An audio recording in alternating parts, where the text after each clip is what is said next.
On a tous vu Marcelo sortir à la 8e minute de son match contre la Serbie sans qu'on ait d'explication, c'est-à-dire on ne voit pas de choc, on ne voit pas de blessure, bref, on ne comprend pas pourquoi. En tant que kiné-ostéo, je voudrais revenir sur les quelques minutes qui précèdent sa sortie et en décortiquant les images, vous expliquer ma vision des choses. Pour moi, son match se divise en 3 phases.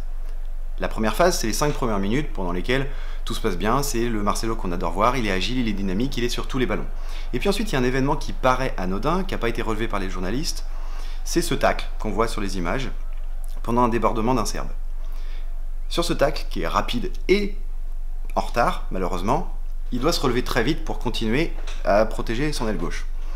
Le problème, c'est qu'il se relève tellement vite qu'à mes yeux, il se bloque une lombaire ou il se bloque le bassin.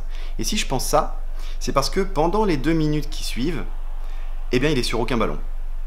Il se fait enrhumer sur des débordements anodins, et en plus de ça, il commence à se tenir le dos, et 30 secondes plus tard, il demande le changement.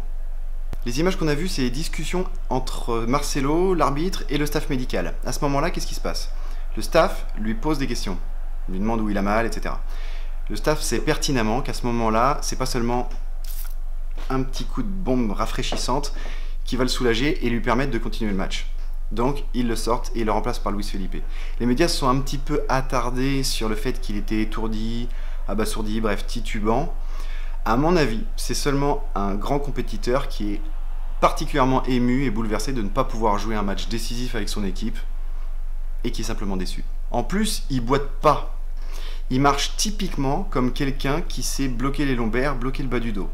Si on regarde les images, on voit que c'est un lumbago aigu. C'est typiquement la démarche de quelqu'un qui a un lumbago aigu, complètement verrouillé du bas du dos. Étant donné que le match contre le Mexique est lundi, à mon avis, Marcelo pourra jouer contre le Mexique.